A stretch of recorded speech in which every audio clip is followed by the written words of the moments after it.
नमस्कार विद्यार्थी मित्रांनो, पुन्हा एकदा आपल्या सर्वांचं या व्हिडिओमध्ये स्वागत आहे। आज आपण या ठिकाणी बघणार आहे खेळणीसाठी दिलेले संख्या। तर या संख्येचा वापर आपण विद्यार्थ्यांसोबत कशा पद्धतीने करणार आहे ते आपण या ठिकाणी बघूया। तर ज्या ठिकाणी तुम्हाला अशा पद्धतीने टेबलवर पसरवायचं आहे, पसरवल्याच्यानंतर विद्यार्थ्यांना या ठिकाणी विचारायचं आहे की तुम्हाला या ठिकाणी कलर्स ओळखता येतात का। विद्यार्थी सांगतील हो आम्हाला कलर ओळखता येतात। मग विद्यार्थ्यांना विचारा हा कुठला कलर, तर मग विद्यार्थी सांगेल हा आहे पिवळा कलर, त्यानंतर विद्यार्थी सांगेल हा निळा कलर, हा रेड कलर। त्याच्यानंतर विद्यार्थ्यांना अशा पद्धतीने कलर्स विचारू शकता। कलर विचारून झाल्याच्या नंतर मग पुन्हा विद्यार्थ्यांना विचारा की तुम्हाला संख्या ओळखता येतात का रे। मग विद्यार्थी म्हणतील हो आम्हाला संख्यासुद्धा ओळखता येतात। मग विद्यार्थ्यांना एक दोन विद्यार्थ्यांना बोलवा पुढे आणि हे विचारा की हा कुठला आहे, तर विद्यार्थी सांगेल 6। ज्यावेळी विद्यार्थी 6 सांगतो त्यावेळी त्याला जोरामध्ये बोलायला सांगा आणि त्याच्या मागे येऊन सर्व विद्यार्थ्यांना दाखवायला सुद्धा सांगा आणि त्याच्या मागे येऊन सर्व विद्यार्थी बोलतील सुद्धा। अशा पद्धतीने ह्या अंकांना तुम्ही विद्यार्थ्यांची ओळख करून देऊ शकता।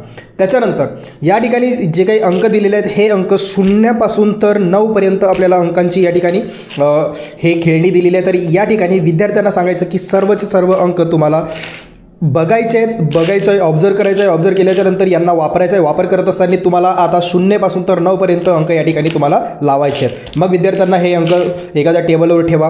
ते ठेवल्याच्यानंतर 0 लावायला सांगा।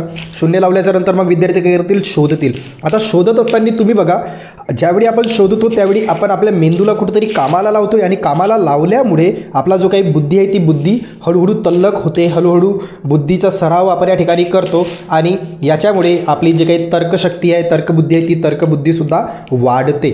यामुळे या कृतीमुळे विद्यार्थ्यांना भरपूर सारे फायदे होतील। विद्यार्थ्यांना रंग समजतील, विद्यार्थ्यांना अंकांची जी काही मांडणी आहे ती अंकांची मांडणी कशी असते ती सुद्धा या ठिकाणी विद्यार्थ्यांना करता येईल। सोबतच आपला जो काही विद्यार्थी आहे हा विद्यार्थी खूप चांगल्या पद्धतीने या अंकांची ओळख करून बेरीज वजाबाकी गुणाकार भागाकार सर्व गोष्टी या ठिकाणी तो व्यवस्थित करू शकतो।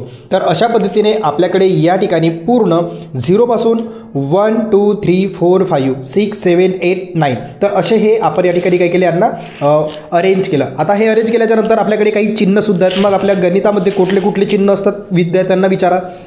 मग विद्यार्थी सांगेल बेरीज असतो सर। मग बेरीज कुठं आहे तुम्ही विद्यार्थ्यांना शोधायला सांगा। हा बेरजेचा आहे का, मग विद्यार्थी म्हणेल नाही। मग बेरजेचा कुठला आहे, हा। मग याचा कलर कुठला आहे, पिवळा। मग हा झाला बेरीज।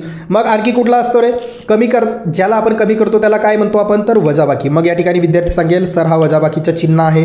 त्याच्यानंतर विद्यार्थ्यांना विचारा की गुणाकाराचं चिन्ह तुम्हाला कुठेतरी इथं दिसतो का। मग विद्यार्थी सांगेल हो सर हा गुणाकाराचं चिन्ह आहे। मग गुणाकाराचं चिन्ह तुम्ही या ठिकाणी मांडा।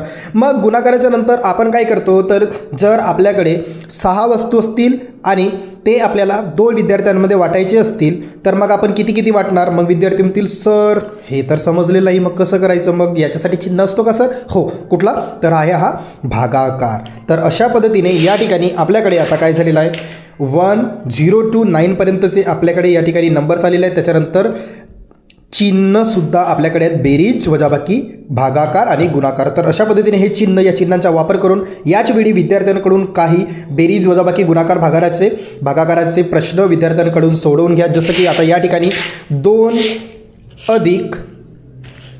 अधिक 3 किती होतील, तर विद्यार्थ्यांना विचारा। मग विद्यार्थी काय करेल, या ठिकाणी मोजेल 2 अधिक 3 किती होतील। मग विद्यार्थ्यांना मोजायला सांगा 1 2 हे झाले 2 3 4 5 5। मग 5 कुठं तुम्हाला दिसतो का या ठिकाणी, ओके हा आहे 5। असं 5 या ठिकाणी मांडायला लावा। सोबत विद्यार्थ्यांना विचारा की आपल्याकडे हे 7 आहेत, आता आपल्याकडे 7 आहेत आणि 7मधून आता आपण काय करणार, 3 कमी करणार। 7मधून 3 कमी केले। आता या ठिकाणी 3 मांडले पण कमी करण्याचं चिन्ह हा आहे म्हणजेच वजाबाकीचा। आता 7मधून 3 गेले किती राहतील, 4। मग हे 4 या ठिकाणी असे मांडायला सांगा। तर अशा पद्धतीने विद्यार्थ्यांकडून बेरीज वजाबाकी भागाकार गुणाकार तुम्ही याच्या सहाय्याने विद्यार्थ्यांकडून शिकवू शकता। सोबतच हे जे काही चिन्ह तुम्हाला या ठिकाणी दिसत आहेत यांचा वापर तुम्ही आणखी नवीन चिन्ह बनवण्यासाठी करू शकता। जेणेकरून या ठिकाणी तुम्ही जर माती घातली तर ओली माती टाकून याला तुम्ही वाढवू शकता आणि वाढवल्याच्या नंतर आणखी तुमच्याकडे मातीचे अशा पद्धतीचे नवीन TLMs सुद्धा या ठिकाणी बनवू शकता। तर अशा पद्धतीने आपण या TLMचा वापर करू शकतो। भेटूया पुढच्या व्हिडिओमध्ये। आतासाठी धन्यवाद।